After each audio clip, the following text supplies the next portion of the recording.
You may be seated. Tom, Rachel, I'm going to invite you all to come up, and but before you speak, I want to just pray for you if we can. I had the privilege of talking with Tom a couple times on the phone.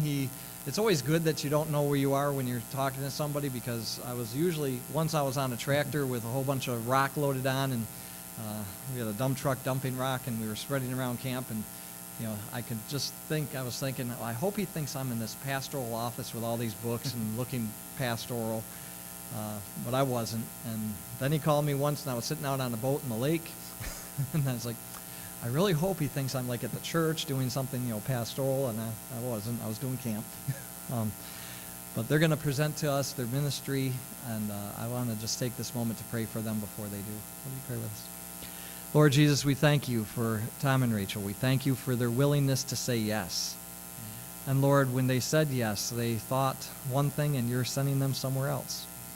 And we thank you for their willingness to be flexible with your Spirit, to just go where you send them. And Lord, today we would ask for your special anointing, not just for this morning, but that you would continue to pour out your Spirit upon them, that you would anoint them for the work at hand.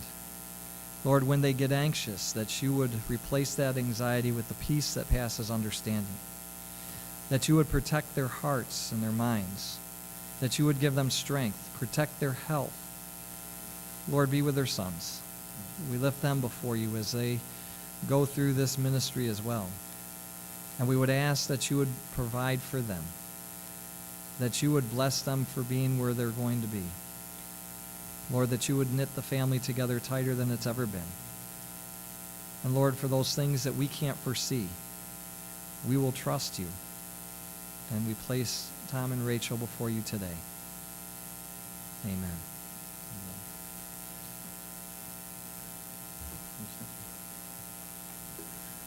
Good morning, everybody. It is good to be here. Can you hear me okay? I don't always project well. It sounds like it's coming through. Thank you so much, Pastor John, for allowing us to come and share. And thank you, Bob and Jill, for connecting us and getting us here. We are certainly excited. If you have our slide, we can go to the first slide there. My name is Tom Pito. This is Rachel. As you can see, we have two boys. Caleb is our 3-year-old. Caleb is full of life. You'll see him running around this morning with his superheroes. He thinks he's a superhero. I think he thinks he can be a superhero in Vanuatu, but that's good.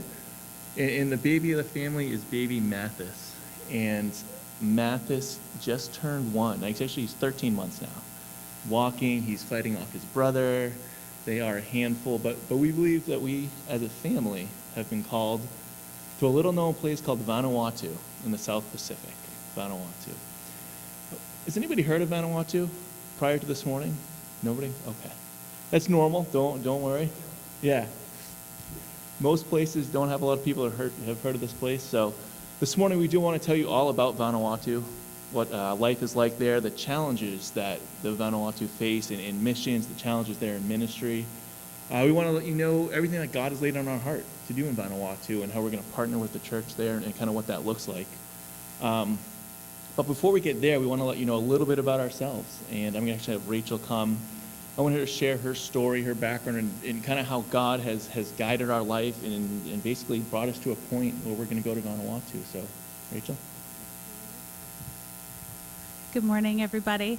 Thank you so much, Pastor John, for having us here. We're super excited to be here this morning and sharing with you guys.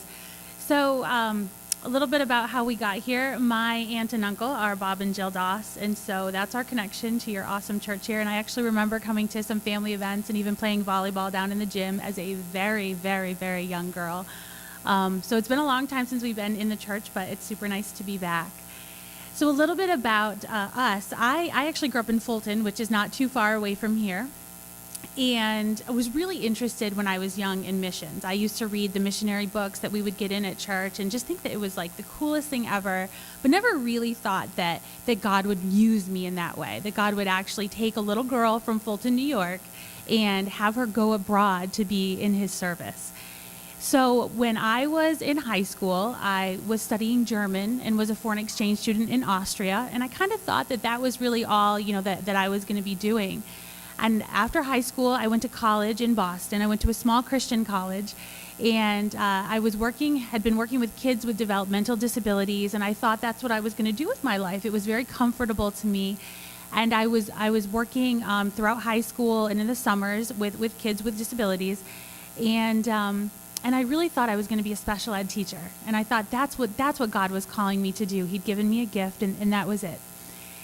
And going into my senior year, I had changed my major over to social work. And my professor said I had to go on an interview. I had to go on 3 interviews in order to do my last year internship. And I thought, again, it's comfortable for me. I'm going to go work down the street from the school at a place where there are older adults with developmental disabilities. And my professor said, no, I want you to go someplace else and interview.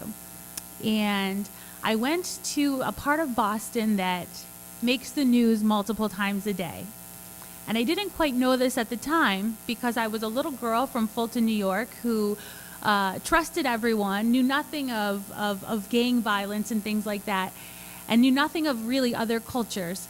And I found myself smack dab in the middle of a place called Dorchester in Boston. It's kind of like a little area within Boston that is very dangerous. And it's a place where the restaurants don't have menus in English. It's a place where people speak every language but English, and there's lots and lots of violence that happen throughout the day and night.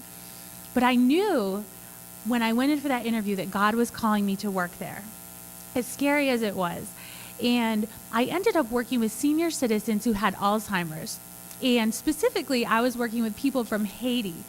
I didn't even know where Haiti was. However, the only thing I knew was that I couldn't communicate with them and they couldn't communicate with me. But I was for certain that God had me here. So I went to the outreach worker and I said, I need to learn your language. I can't talk to these people. And she just laughed at me. She said, oh, honey, you're never going to learn my language. And I said, well, I need to learn your language. And I remembered I'd been a foreign exchange student in Austria, and languages came easy to me. So I said, you know what?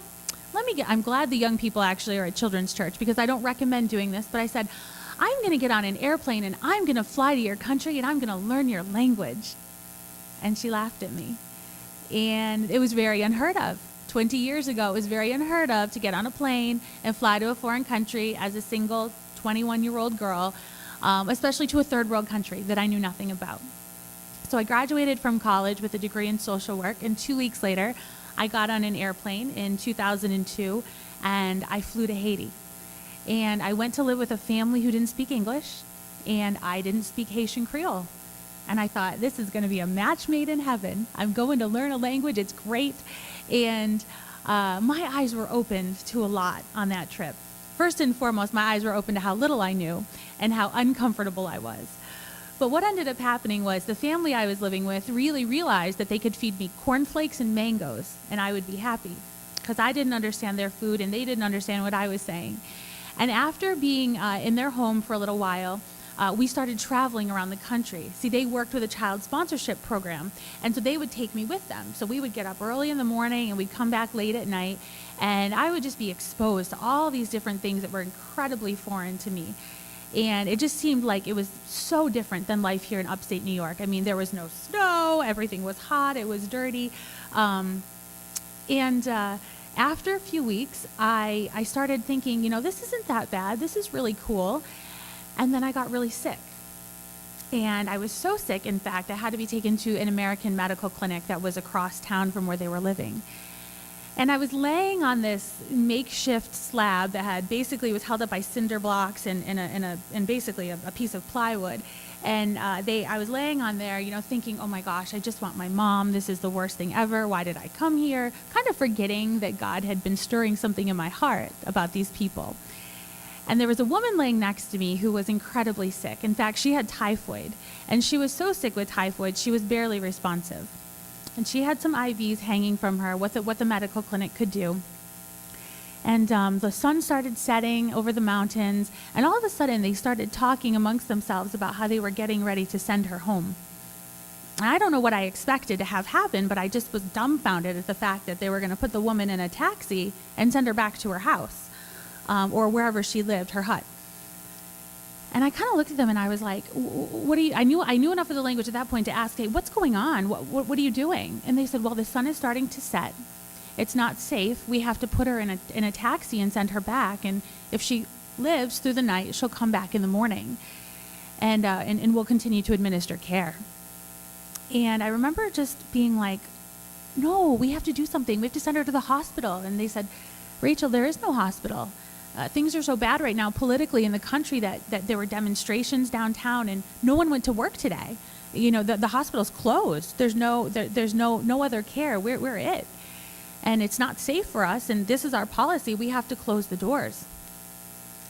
And as we walked up this giant hill to get to the mission compound, I remember just not only feeling like a wet dish rag because I had dysentery, but just being like, what on earth is happening? Like, what did I just witness? And so they did. They disconnected her. They folded her up and kind of put her in a taxi cab, and away she went into the traffic. And I got back up to the missionary house where I was staying, and I remember laying on a love seat, and there was a ceiling fan going over me, and I remember just crying out to God and saying, Lord Jesus, why on earth have you brought me here? Why on earth have you allowed me to witness something that just happened to one of your daughters? What on earth is happening? You know, I had offered to call my parents. I had offered to have them send money. I had offered to give my own money to help this woman. And there was absolutely nothing that could be done for her except relying on Jesus and his healing power in her life. And at 21, I wrestled with that, and I cried and cried and cried. I remember just watching the ceiling fan, and I was just like, Lord Jesus, why on earth have you allowed me to experience this? This is uncomfortable, and I don't like it. And at that moment, I heard the voice of the Lord telling me, Rachel Autumn, I have allowed you to see this so you can do something about it. I'm going to break your heart for exactly what breaks mine, and I am going to equip you to go out and to tell people and to help heal people and show them my love and power. And at that moment in time, I knew exactly what God was calling me to do, and I was not happy about it because it was uncomfortable. And I knew that the Lord was calling me when I got better to come back to the States and enroll in nursing school. And I really felt like God was telling me I was to go and serve my brothers and sisters in Haiti, and I was to put myself through school so that I could go back and do this. And when I came back home, I actually had a member of my family look right at me and say, you're crazy. You just wasted $80,000 on an education that you'll never use to now take out more school loans and go to nursing school. And I was like, you know what? All I can tell you is I've heard from God, and I know he's going to make a way for me. And so I'm leaving out a big part of our story. And if you don't mind to go to the next slide, please, you'll see some pictures coming up. And what the part of the story I'm leaving out is how God actually made a way for me in a way that I could never have imagined. And if you look up at my wedding picture up here, you'll see me standing with someone named George. Now, remember how I said I love to work with people with developmental disabilities, and that was comfortable to me. Well, in 1999, God brought George into my life, and he was an older adult who has Fragile X syndrome, which is like autism. And so I needed a job in college because I couldn't afford to stay there. So I started working with George and making dinner for him at night and working as his personal care attendant. And after my first year in college, I couldn't afford to come back to New York and be here for the summers. I had to stay in Boston and work 3 jobs. George was one of my jobs. So every day of the week, I would go over and I would cook for him and clean and help take care of him. Not long after, I got a call saying, hey, Rachel, would you be interested in living for free room and board with George in an apartment with him, above him, and in exchange for helping to take care of him in the evenings because he goes to a program during the day. And I said, you know what a blessing that would be, because now I can stay in school. Now I can afford to be in school because I'm taking off that room and board. And it was an honor, it was a joy, it was a privilege to be able to do this. And when I went to Haiti for the first time, my best friend said, hey, let me come and stay with George for you so that you know he's taken care of. And God made a way. And then I came back from Haiti, and the Lord said to me, Rachel, I'm giving you a place to live. There's a nursing school 5 miles from here. You've already been accepted. And I'm like, okay, God, you've laid out my path for me. I knew that he was telling me to go forward in this. And so what ended up happening was throughout nursing school, I had a free place to live. And not only that, a free place with groceries. And so I went to nursing school at night, and I had friends taking care of George, and then I got into the day program, and it was beautiful. And then when Tom and I got engaged, we said, what are we going to do with George? We can't leave him. And the Lord blessed us with a home that had an in-law apartment, a home we never should have been able to afford. And the cool thing is all throughout this whole time, I was able to go back and forth to Haiti and continue working with this family in this child sponsorship program. And what blossomed out of that was Tom catching a vision for missions as well, and the Lord getting a hold of his heart and giving him a passion for Haiti. And all of a sudden, Haiti started to become comfortable to us. We learned the language, we learned the roads, we learned where to go to the grocery store. I mean, at this point, I'm thinking now, like, this is where we're going to be when the Lord calls us to go. You know, I knew what grocery store we'd shop at. I knew what Mama's Market we'd go to, where to get the mangoes that don't make you sick.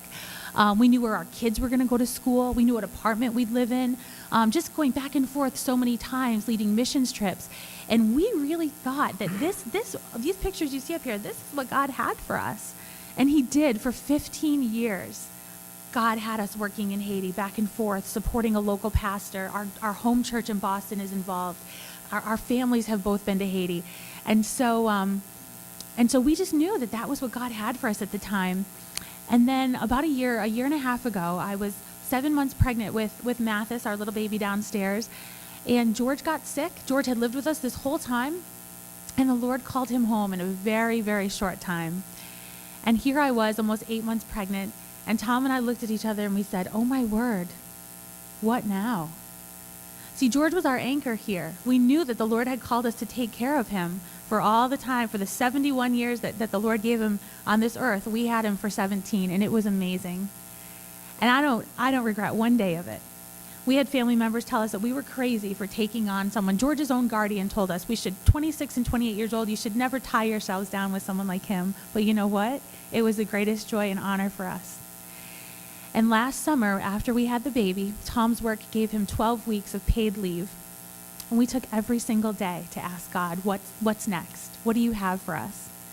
And the one thing that we thought for sure of, that he would say, pack up your bags and go to Haiti, we actually felt him say, guys, I'm going to take you out of your comfort zone, and I'm asking you to step away from that. I'm asking you to step away from what's comfortable, and I'm asking you to trust me. And we were just knocked. We were completely knocked off our rocker at that point. We didn't know what that meant. You know, we were hoping that there'd be a giant billboard flashing, you know, like if you're driving down 481, we were hoping we'd see like, hey guys, this is the next step. You know, this is what I have for you. And God just didn't do that initially. And so we just prayed and fasted and was like, God, whatever you have for us, we'll do it. And so we had lunch a year ago, this coming weekend, with a couple who had been living in Fiji. And we said, you know what, I'm a nurse and he's an accountant. Can we be used on the mission field? Like, are we really helpful to you? Because we just don't know. But we knew that overwhelmingly God was saying that we're supposed to go. And they said, you know what? Why don't you guys make an application to go? And we did. And just like we had prayed and asked for that flashing sign, the Lord made it abundantly clear that he was calling us to Vanuatu. And as our story unfolds over the next year, getting us up to this point, we had no idea that the qualities in the life experience that we had was going to lead us to answer the call to the local church in Vanuatu. And Tom's going to tell you a little bit more about that. But we're so thankful, you guys, for being here and sharing with you. Thank you. So Vanuatu, you can see on the map above kind of where it's located. It's the South Pacific. Vanuatu is, it's about 1,000 miles off of Australia. It's an island chain. It's what's called an archipelago. So the whole nation itself is made up of 83 individual islands. 65 of those are inhabited. And if there's one thing I can impress upon you on what it's like in Vanuatu, just know that it's remote. Everything's remote from where the islands are located is remote. And then the way the people live in tribes, they live very remote from each other. So as we talk, just picture everything is remote there. So remote that over the years, there's been 120 different languages in Vanuatu. That makes it the third most language-dense country in the world. So what that means is that there's more languages there per person than anywhere but 2 places. Okay, so literally, if you travel 40 miles, you're going to find a new language. Is sort of how it works. There's sort of a common trade language that developed called Bislama, and that's the language that Rachel and I are going to learn. The islands of Vanuatu, in some ways they're beautiful. I mean, in some ways they're tropical paradise. On the outsides and the beaches, it's a beautiful area. But in the inlands of these islands, life is difficult. It is thick, rugged jungle. These islands have a lot of soaring mountains. The conditions are hot, muggy, tropical weather. There's actually a number of volcanoes in Vanuatu. If you've seen the news lately, you've seen there's a ton of volcanic activity going on kind of in what's called the Pacific Rim, Hawaii, places like that. That's happening in Vanuatu as well. On one of the islands towards the north, it's not labeled there, but called Ambe, has had 3 eruptions in about 6 months' time. And that's difficult for the people. They've had, literally everybody on the island had to be evacuated off. That particular island right now is covered in soot, so plant life is dying, water's being contaminated. Life is difficult and challenging in Vanuatu. The people from Vanuatu are called the Ni Vanuatu. They're Melanesian descent, so they're very similar to the people that you find like in Papua New Guinea. They're of that background. It's believed they've been there for 3,000 years. And most of these people do live the same way they have for the last 1,000 years. There's no access to modern technology, no access to modern medical care. Life, I've heard one person say it's like the Stone Age in some areas there. If you go to the next slide, as I mentioned, they live in a lot of tribes and villages, and there's a particular kind of village that's called a custom village there, with this kind of spelled with a K there. When we think of customs to us, we think about our traditions, right? Maybe our holidays, our language, our food, that kind of makes up our customs. When we talk about a custom village in Vanuatu, we're talking about a particular type of village that clings to its past. It holds tight all the traditions of its predecessors. It really clings to what it once was. And these custom villages, basically, they tell the stories and myths over and over from generation to generation on how they got to the islands. These myths that they tell them how to live. It tells them about their economy. It tells them what their government and their structure should look like. When we talk about a custom village, we're talking about a village that is resistant to any outside influence, from technology to religion to everything. They want to keep to their own and hold their own ways. From a religious perspective, if you go to the next slide, they practice something in these custom villages called animism. And that's sort of a belief system in which you basically believe that everything sort of has a spirit or a soul behind it. And what the Ni Vanuatu do is they work to appease these ancient gods, and they work to gain favor with ancient spirits. If you actually look at the clothes that they're wearing in some of these pictures, they're dressed like nature, right? They are wearing leaves, and they're sort of dressed like their surroundings, and they're doing this intentionally to gain favor with the gods of nature. We actually have a video of one of their ceremonies. If you want to play this video, this is another one of the things that they do for one of their gods. We have that it's a sort of form of bungee jumping. I don't know if has anyone been bungee jumping? Yeah?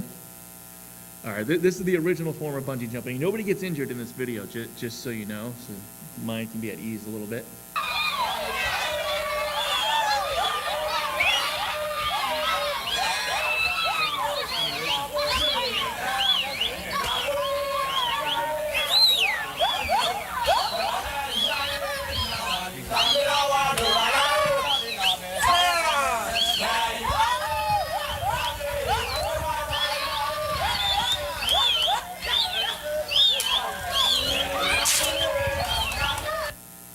All right, that snap you heard, that was actually the vine pulling tight. He did not hit the ground. He was okay, but it's a huge risk. There's no 911 where this guy is. There's no medical center around the corner. What's he trying to do? Well, he's trying to perform what they consider to be the perfect jump. And the perfect jump is he's going from the top of that platform. It's about 90 to 100 feet in the air. He's going from the top of that platform, and he's jumping towards the earth, and he's actually, might have been hard to tell, he's sort of ducking his head. And what he wants to do is he wants his head and shoulders to lightly graze that ground below.